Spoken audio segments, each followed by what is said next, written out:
हर हर महादेव, जय बाबा केदार। तो दोस्तों, आज की तारीख है 21 मार्च और पवित्र धाम केदारनाथ टेम्पल के कपाट खुलने में अब सिर्फ 32 दिन का समय बचा है। 22 अप्रैल को बाबा केदारनाथ के कपाट खुलने वाले हैं, यानी अब यात्रा का समय बिल्कुल नजदीक आ चुका है। और जो भी श्रद्धालु 2026 में आने वाले हैं, उनके लिए यह सबसे महत्वपूर्ण समय चल रहा है। दोस्तों, सबसे पहले आपको आज की सबसे बड़ी और ताज़ा अपडेट बता देती हूँ। तो इस समय केदारनाथ धाम में लगातार बर्फबारी हो रही है। पिछले कई दिनों से बर्फ गिर रही है और अभी भी बर्फबारी रुकने का नाम नहीं ले रही है। अगर अभी का नज़ारा आप देखें तो पूरा धाम सफेद चादर से ढका हुआ है। मंदिर के आसपास, रास्तों पर और पहाड़ियों पर हर तरफ बर्फ ही बर्फ दिखाई दे रही है। कई जगहों पर तो 3 से 4 फीट तक बर्फ जमा हो चुका है। अब दोस्तों, इसका असर क्या हो रहा है यह भी समझ लीजिए। तो ऊपर जो रास्ता बन रहा है, जो मजदूर बर्फ हटाने और ट्रैक तैयार करने का काम कर रहे थे, उन्हें फिलहाल नीचे आना पड़ा है, क्योंकि लगातार बर्फबारी के बीच काम करना संभव नहीं होता। लेकिन इसका मतलब यह बिल्कुल नहीं है कि काम बंद हो गया है या यात्रा पर असर पड़ेगा। ऐसा नहीं है। जैसे ही मौसम साफ होगा और 2-3 दिन अच्छी धूप निकलेगी, वैसे ही काम फिर से दोगुनी तेजी से शुरू कर दिया जाएगा। हर साल ऐसा ही होता है। बर्फ हटती है, रास्ता साफ होता है और कपाट खुलने से पहले सब तैयार कर दिया जाता है। अब दोस्तों, नीचे के इलाकों की बात करें तो इस समय निचले क्षेत्रों में बारिश हो रही है और इसी बारिश के कारण केदारनाथ जाने वाले मार्ग में एक जगह सिरोपगढ़ में कल रात लैंडस्लाइड हुआ। पहाड़ों से पत्थर और मलबा गिरा, जिससे कुछ समय के लिए रास्ता बंद हो गया था, लेकिन प्रशासन ने तुरंत एक्शन लिया। मशीनें लगाई गई, मलबा हटाया गया और कुछ ही समय में रास्ता फिर से चालू कर दिया गया। आप लोग सिरोपगढ़ क्षेत्र का नज़ारा देख सकते हैं, कैसे लैंडस्लाइड हुआ था, और लैंडस्लाइड के बाद का नज़ारा आप लोग देख सकते हैं। तो दोस्तों, पहाड़ी इलाकों में बारिश के समय लैंडस्लाइड होना आम बात है, लेकिन अब प्रशासन पहले से ज़्यादा एक्टिव रहता है, इसीलिए रास्ता ज़्यादा देर तक बंद नहीं रहता। तो आपको घबराने की बिल्कुल ज़रूरत नहीं है। ऐसे लैंडस्लाइड जब भी होगा तो प्रशासन वहाँ पर मौजूद रहते हैं। और अभी जो सिरोपगढ़ में लैंडस्लाइड हुआ है, जैसे ही धूप निकलेगी अच्छी, वैसे ही वहाँ पहाड़ियों में काम चालू हो जाएगा। पहाड़ियों में जालियाँ लग जाएगी, तो चिंता की कोई बात नहीं है, काम लगातार चलेगा। अब बात करते हैं ट्रैक की। तो गौरीकुंड से केदारनाथ टेम्पल तक जो पैदल मार्ग है, वहाँ अभी काम पूरी तरह पूरा नहीं हुआ है।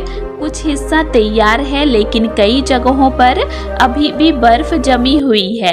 हर साल मार्च में यह काम तेजी से होता है, लेकिन इस बार बर्फबारी के कारण थोड़ा धीमा है। लेकिन दोस्तों, आपको एक बात समझनी होगी, जैसे ही बर्फबारी रुकेगी और धूप निकलेगी, तो वही काम जो अभी रुका है बहुत तेजी से पूरा कर दिया जाएगा, क्योंकि प्रशासन के पास समय बहुत कम है और काम को समय पर पूरा करना जरूरी है, क्योंकि यात्रा के लिए और ज़्यादा दिन नहीं बचा है। अब एक और बड़ी अपडेट। तो सिर्फ केदारनाथ ही नहीं, बल्कि गंगोत्री, यमुनोत्री और केदारनाथ धाम में भी भारी बर्फबारी हो रही है। चारों धाम इस समय पूरी तरह से बर्फ से ढके हुए हैं और बहुत ही सुंदर नज़ारा देखने को मिल रहा है। आप लोग गंगोत्री धाम का नज़ारा देख सकते हैं, जहां आप लोगों को देखने को मिल रहा होगा कि चारों तरफ बर्फ ही बर्फ है। वहीं अगर आप लोग यमुनोत्री धाम का नज़ारा देखेंगे तो आप लोगों को यहाँ भी बर्फ ही बर्फ दिखाई दे रहा होगा। इसी के साथ अगर आप लोग बद्रीनाथ धाम का भी नज़ारा देखेंगे तो आप लोगों को सफ़ेद बर्फ ही दिखाई देगा। तो अभी रास्ते, मंदिर के आसपास और पहाड़ियों पर चारों तरफ बर्फ ही बर्फ है। चारों धाम में 3 से 4 फीट तक बर्फ जमी हुई है और लगातार बर्फबारी हो रही है। बर्फबारी अभी तक नहीं रुकी है। तो दोस्तों अभी चारों धाम काफी खूबसूरत दिखाई दे रहा है। ऐसे लग रहा है जैसे प्रकृति ने सफेद चादर ओढ़ लिए हों।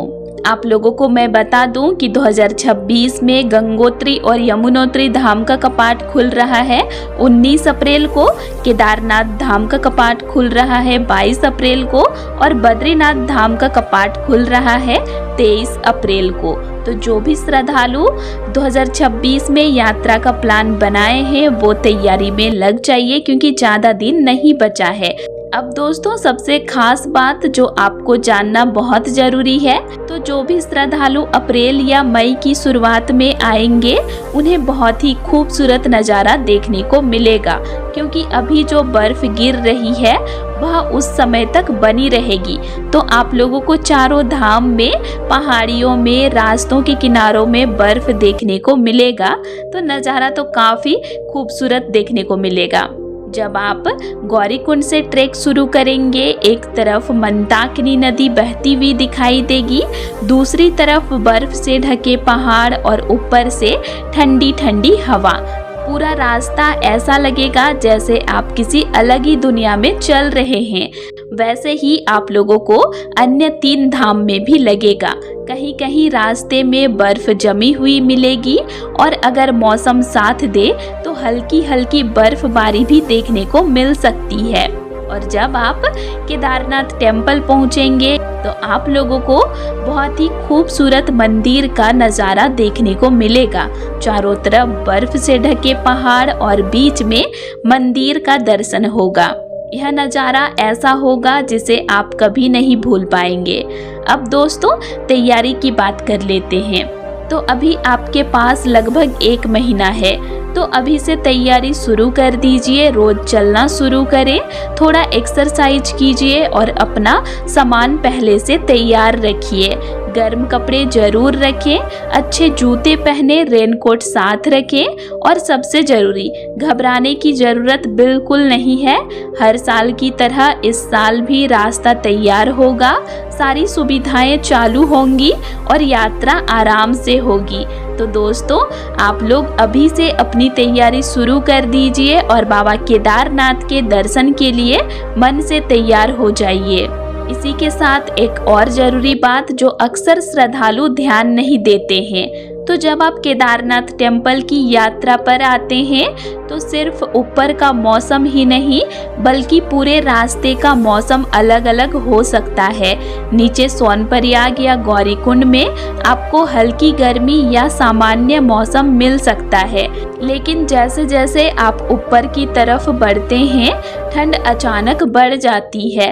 इसीलिए कपड़े ऐसे रखें कि आप लेयर में पहन सके और ज़रूरत के हिसाब से उतार और चढ़ा सके। और दोस्तों एक और प्रैक्टिकल चीज, ट्रैक के दौरान कई लोग शुरुआत में बहुत तेज चलने लगते हैं, लेकिन यही सबसे बड़ी गलती होती है, क्योंकि 2-3 किलोमीटर के बाद ही थकान शुरू हो जाती है और फिर आगे चलना मुश्किल हो जाता है। इसीलिए धीरे धीरे आराम से और लगातार चलते रहें। और एक जरूरी सलाह खासकर नए श्रद्धालुओं के लिए, अगर आप पहली बार जा रहे हैं तो कोशिश करें कि आप ग्रुप में ट्रैक करें, क्योंकि रास्ते में एक दूसरे का साथ मिलता है और ज़रूरत पड़ने पर मदद भी मिल जाती है। और दोस्तों खाने पीने को लेकर भी एक बात ध्यान रखें, रास्ते में दुकानें मिलती है लेकिन हर समय सब कुछ उपलब्ध हो यह जरूरी नहीं है, इसीलिए अपने साथ थोड़ा हल्का खाना जरूर रखें। और एक महत्वपूर्ण बात, ऊपर केदारनाथ टेम्पल में नेटवर्क की समस्या आ सकती है। कई बार मोबाइल नेटवर्क काम नहीं करता और इंटरनेट भी नहीं चलता, इसीलिए ज़रूरी नंबर पहले से सेव करके रखें और अपने ग्रुप से अलग ना हो। और दोस्तों जब आप केदारनाथ टेम्पल की तरफ ट्रैक कर रहे होते हैं तो बीच बीच में आपको ऐसा लगेगा कि अब थकान बढ़ रही है और रुक जाना चाहिए, लेकिन यहाँ एक छोटा सा तरीका अपनाइए। एकदम रुकने के बजाय अपनी स्पीड थोड़ी कम कर दीजिए, इससे आपका शरीर चलता भी रहेगा और थकान भी कंट्रोल में रहेगी। और दोस्तों एक और चीज़ ट्रैक के दौरान पानी पीना बहुत जरूरी है, लेकिन बहुत ज़्यादा एक साथ पानी पीना भी सही नहीं है। थोड़ा थोड़ा करके पानी पीते रहें ताकि शरीर हाइड्रेट भी रहे और भारीपन भी न लगे। और एक ज़रूरी बात, ऊंचाई बढ़ने के साथ कुछ लोगों को हल्का चक्कर या सांस फूलने जैसी दिक्कत हो सकती है। ऐसे में घबराएं नहीं, थोड़ा रुके, गहरी सांस लें और धीरे धीरे आगे बढ़ें। और दोस्तों, एक छोटा सा लेकिन काम का टिप, सुबह जल्दी ट्रैक शुरू करेंगे तो आपको ज़्यादा फायदा मिलेगा। मौसम भी साफ रहेगा, भीड़ भी कम मिलेगी और आप समय से ऊपर पहुंच जाएंगे। और अंत में बस यही कहना है कि तैयारी अच्छी रखें, जल्दबाजी ना करें और यात्रा का पूरा आनंद लें, क्योंकि केदारनाथ टेम्पल की यात्रा जिंदगी में बार बार नहीं मिलती। तो दोस्तों, आज के लिए इतना ही। और आप लोगों को मेरा आज का इन्फॉर्मेशन कैसे लगा ये मुझे कमेंट करके ज़रूर बताइएगा। और वीडियो अच्छा लगा तो वीडियो को लाइक कीजिएगा और साथ ही चैनल को सब्सक्राइब भी ज़रूर कर लीजिएगा।